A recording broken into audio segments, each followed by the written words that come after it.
you could please take anything and then grab a seat, that would be very useful. And we'll get just started.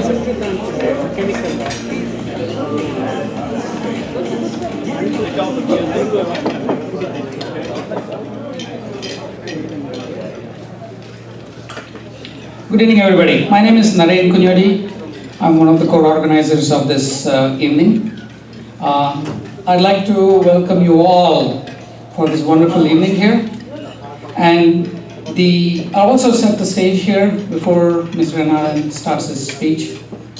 The main reason that the NIE Management Committee is here is to actually bridge or to find all the old NIE alumni in the US and then form a network and then bring them closer back to the institution. And with that in mind, actually, since there are a lot of newcomers here, I would like to actually quickly introduce the other dignitaries who are actually traveling with Mr. Narayana. To start off, Professor Dr. G.L. Shekhar, who was a NIE alumni, and then he's the current principal of NIE. He's also alumni of IIT Kanpur, and then later on ISC Bangalore also. A warm welcome to Dr. Shekhar.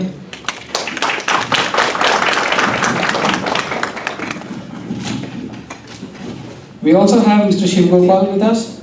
He served as a scientist in ISRO.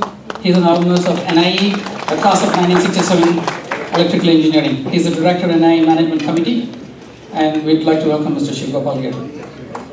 We also have Mr. S.K. Lakshmi Narayana. He is an industrialist and he's the Honorable Secretary of the NIE Management Committee. We have Mr. Raj Gopal Kadambi. He's an international level basketball player, a distinguished NIE and a mechanical engineering alumni.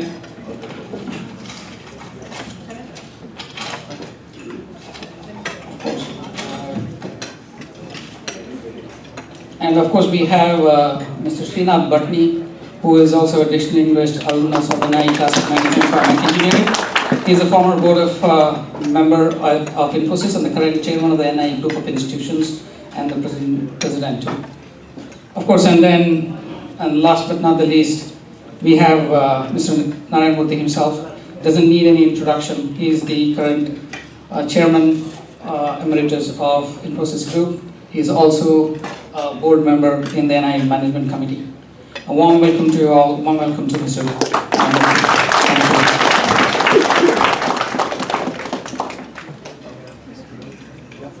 Do I start? Yeah, I welcome Mr. Narayana to start. Thank you. Well, ಈ ದಿವಸ ನೀವುಗಳೆಲ್ಲ ನನ್ನನ್ನು ಬಹಳ ಆದರದಿಂದ ವಾತ್ಸಲ್ಯದಿಂದ ಇಲ್ಲಿ ಕರೆದು ನೀವುಗಳೆಲ್ಲ ನಿಮ್ಮ ಭಾಳ ಪ್ರಶಸ್ತವಾದ ವೇಳೆಯನ್ನು ನನ್ನ ಜೊತೆ ಇಲ್ಲಿ ನೀವು ಕಳೆಯೋದಕ್ಕೆ ಭಾನುವಾರ ಸಾಯಂಕಾಲ ನಿರ್ಧಾರ ಮಾಡೋದ್ರಿಂದ ನಾನು ನಿಮಗೆಲ್ಲ ಭಾಳ ಚಿರಋಣಿ. I'm knowing that there were quite a few people speaking Kannada. I thought I should start the evening by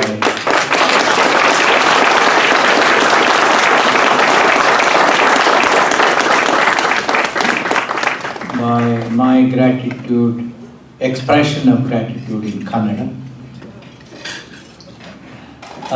It's always a great pleasure and a privilege to come to the Valley.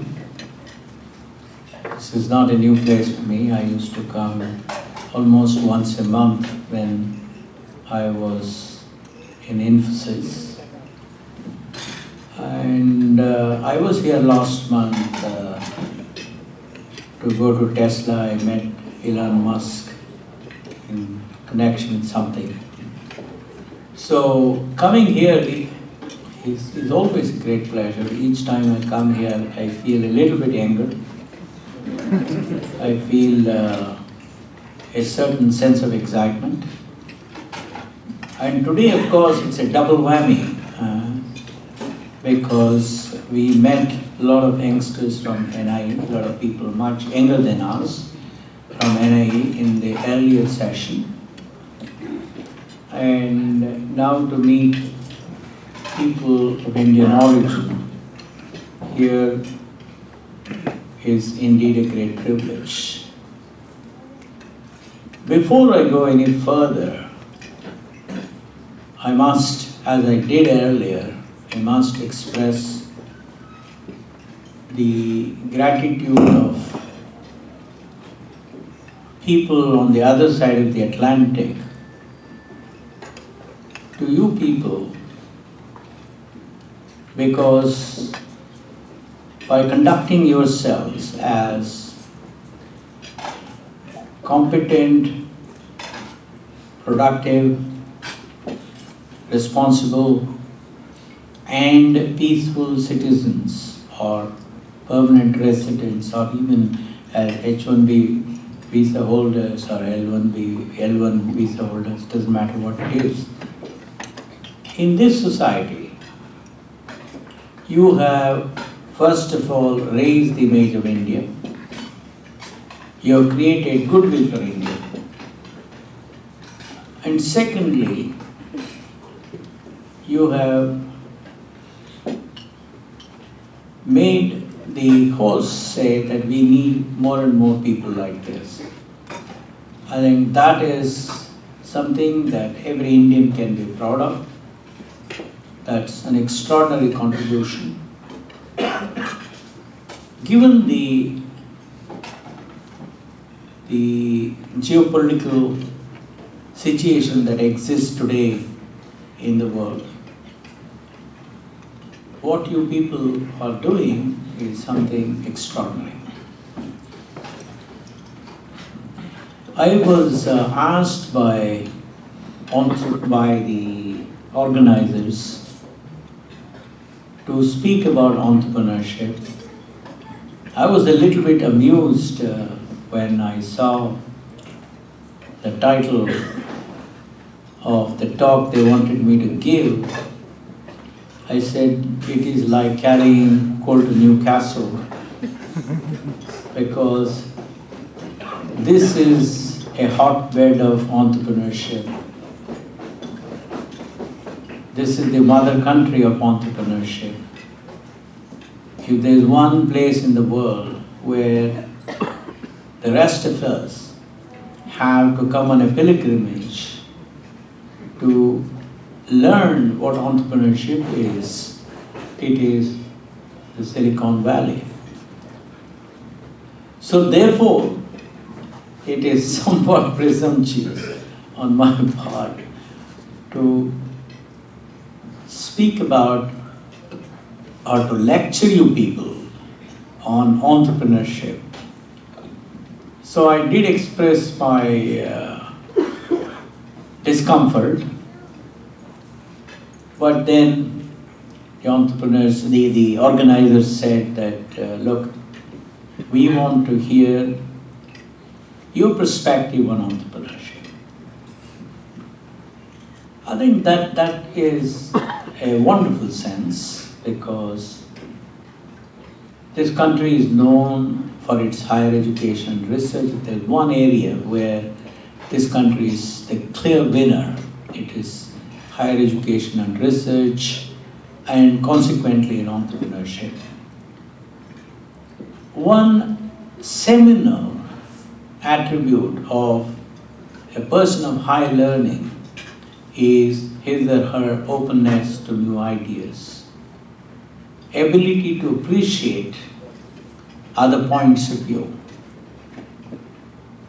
And therefore, I'm sure in that spirit, every one of you will take whatever I say as yet another perspective on entrepreneurship that you can, if you find useful, integrate it with your own perspective.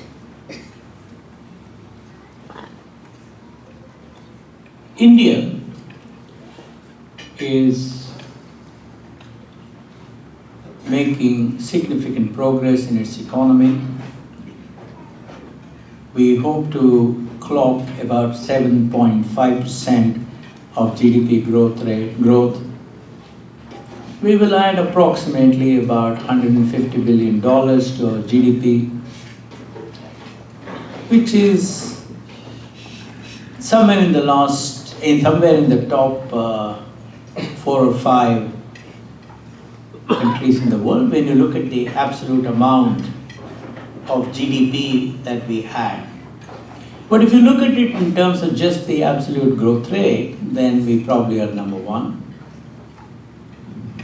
There is a lot of excitement in the country. Mr. Modi is very focused on entrepreneurship. He has given considerable attention to this. He has held a special event on entrepreneurship called Startup India. Some of you would have gone for that.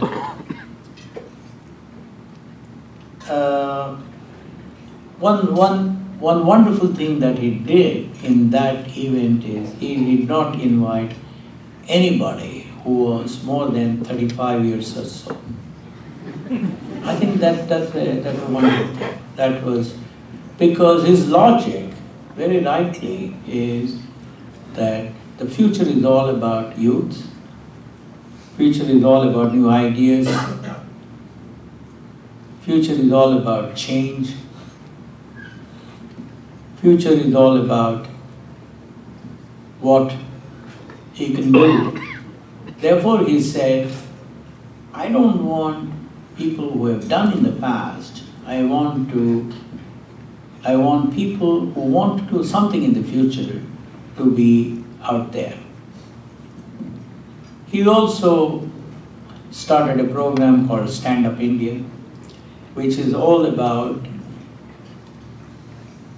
focusing on how to reduce discrimination, how to reduce harassment, how to make the lives of the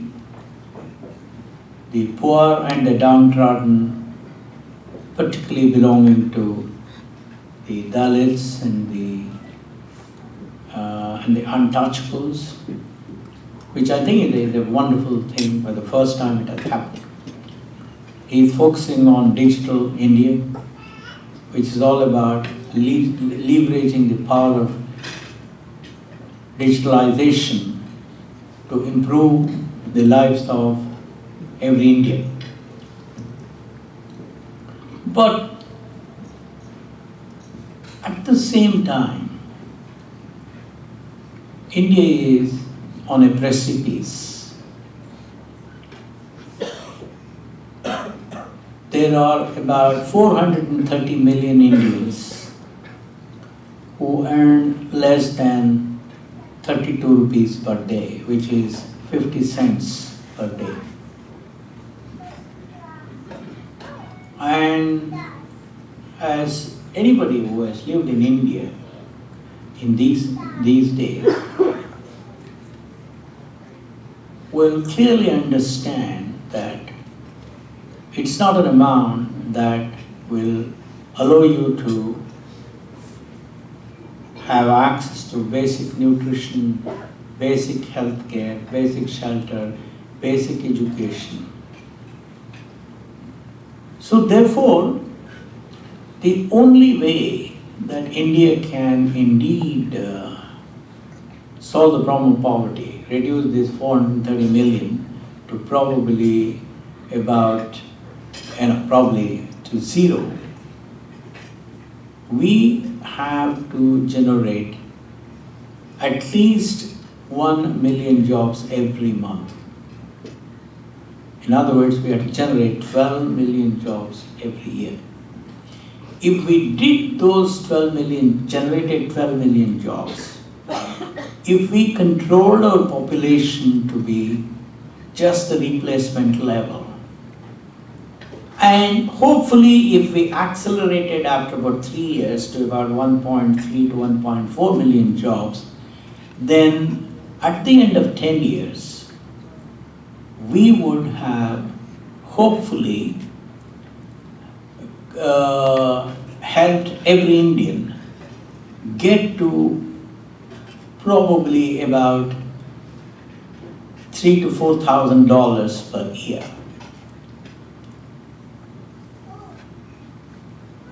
But to do that, there is only one instrument, and that is you have to create jobs for people.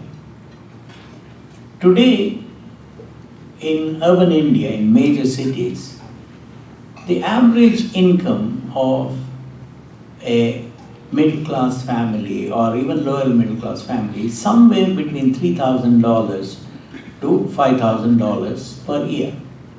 This is absolute dollars, not per capita, not purchasing power parity.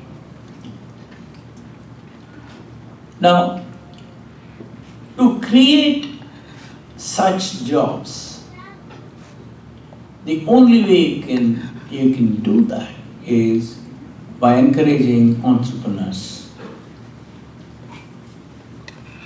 Therefore, entrepreneurship becomes extremely important if India has to indeed redeem its pledge of solving the problem of poverty.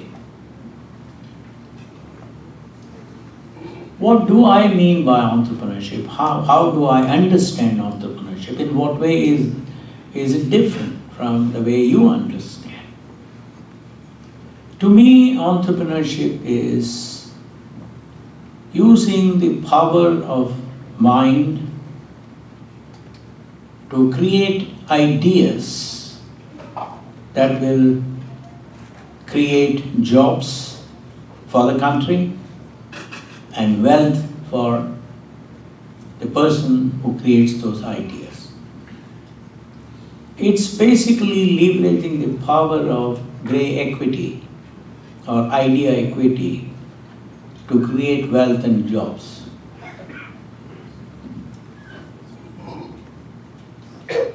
In fact, the story of China, which has indeed done a wonderful job in reducing the number of poor people by as much as 170 million. That's the largest experiment in the world. No other country has been able to pull 170 million people out of poverty like China has done. It has only happened thanks to job creation, thanks to entrepreneurship, etc. Entrepreneurship also in some way translates to being innovative, daring, ability to make sacrifice, accepting deferred gratification, walking the road less traveled or untraveled. In some sense, late Robert Kennedy, borrowing the words of George Bernard Shaw, defined entrepreneurship well. He didn't actually use the word entrepreneurship, he talked about leadership, and that applies to entrepreneurship too.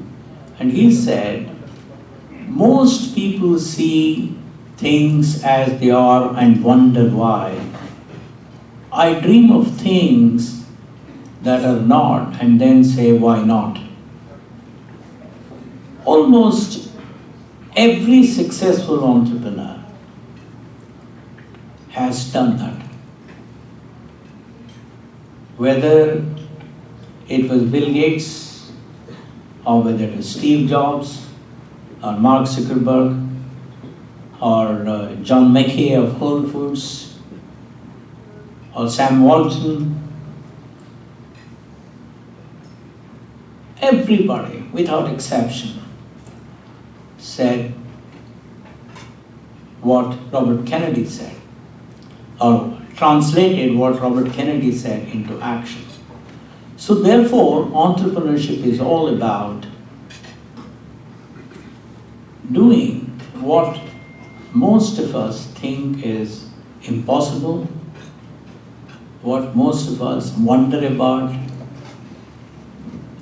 and then saying, I will walk this road untraveled, I will take the risk that is required because I want to transform the world.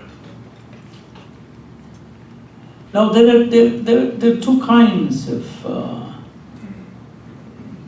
entrepreneurs. Those that first type of entrepreneurs are those that create discontinuity in the marketplace. These are people who come out with earth-shaking ideas. For example, Bill Gates desired to put a PC on every table and making sure that those PCs ran Windows was indeed a discontinuous, an idea of discontinuity. As most of you have done mathematics, no, discontinuity is the place where no loss hold good, right? It's what's called the point of residue. You cannot extrapolate what happens in a discontinuity, or you cannot explain what happens in a discontinuity by the known loss. So once in a while, people create discontinuities. Fortunately, in the area of technology, we have had lots of cases, whether Mark Zuckerberg with his Facebook idea, whether it was Cisco with its idea of routers, whether it's Microsoft, or in some sense Infosys itself in India, of the power of the global delivery model, of remote software development idea based on collaborative distributed development. These are all ideas that create a discontinuity in the marketplace. It is very, very difficult for any expert in entrepreneurship to point out a path to succeed in that direction, because no laws of physics holds good at the point of discontinuity, at the point of residue. There's nothing that you can do. There's nothing that you can explain. Similarly, it is impossible for anybody to say, Mark Zuckerberg did this, you do it, you will succeed. You may copy Mark Zuckerberg and create a second Facebook. That's different. That's not discontinuity. So therefore, when we talk of entrepreneurship, by and large, we talk about the second type of entrepreneurship. And that is creating an idea that delivers a differentiated business value to the market vis-a-vis your competitors. In other words, when we talk of entrepreneurship, the normal type of entrepreneurship, what we mean is there are all these competitors who are playing in the marketplace. If you want to succeed, you have to look at what they're delivering, what they're selling, and you have to come out with something that has a differentiated business value vis-a-vis those guys. So in this, when you want to do that, what I have found, I run a venture capital firm. We have funded many entrepreneurs. They're all very, very bright. One is a PhD from Johns Hopkins, another is a PhD from MIT, a third is from Harvard Business School. So like that, we've funded lots of these entrepreneurs, but we asked them to first express the power of their idea in a simple sentence, not a complex sentence, not a compound sentence, no ifs, no buts, no nevertheless. Why? The reason is very simple. If you can express the power of your idea in a simple sentence, then you can communicate the power of your idea to your customers, your prospects very well. Second, if you can express the power of your idea in a simple sentence, all the people that work with you in your enterprise understand the value of that idea, the direction in which that idea makes it better than all the existing ideas. So therefore, we require every entrepreneur that comes to us to express the power of his or her idea in a simple sentence, not a complex sentence, not a compound sentence. Now, because we are not talking about ideas that create discontinuity in the marketplace, because we are talking about ideas that improve what is happening in the marketplace, or ideas that may eliminate some of the competitors with filling some gaps in the value added to the customer. We want them to explain to us in what dimension they have brought that differentiation. That is, have they made their product cheaper than the existing products? Have they made their product more powerful than any existing product? Or have they made their product usable in a larger domain of applications than any existing competitive products? Or have they made the users of your idea more productive than the users of the existing ideas or existing products? So, while expressing their idea in a simple sentence, we also want them to say in a simple sentence how their idea is adding value to the prospect. This is not as easy as it seems.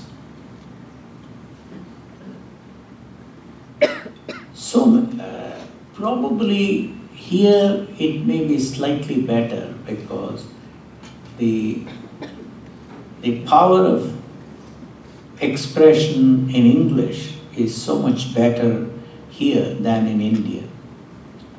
In India, the quality of spoken English is going down very rapidly. Unfortunately, all these ideas are based on their education. Their interaction is with people who speak English, and their benchmarking is with ideas that are flourishing in the global market in some way. Therefore, ability to express the power of their idea, ability to express their differentiation in a dimension, these things will have to be done in English. And unfortunately in India, it's not the strength of us. That's the reality. Once upon a time it may have been. Probably 30, 40 years ago, our English was much better. So therefore we were in a position to communicate better. But today, it's become worse and worse and worse. So it's not that easy. The second thing that we require our budding entrepreneurs is to demonstrate to us that they have conducted a very inexpensive test marketing experiment. In some way, it could even be a thought experiment, because some of those ideas you really can't do any market verification, because these are all idea products. So therefore, they could be simple thought experiment. They could be simple simulations. The reason why we want them to do this is we have found that the difference between an idea that exists, or the difference between a product that exists as an idea and a product that is actually used by customers, either corporations or consumers, that gap is huge. And the process of bridging that gap sometimes could be very, very long, very arduous, very torturous, very tortuous.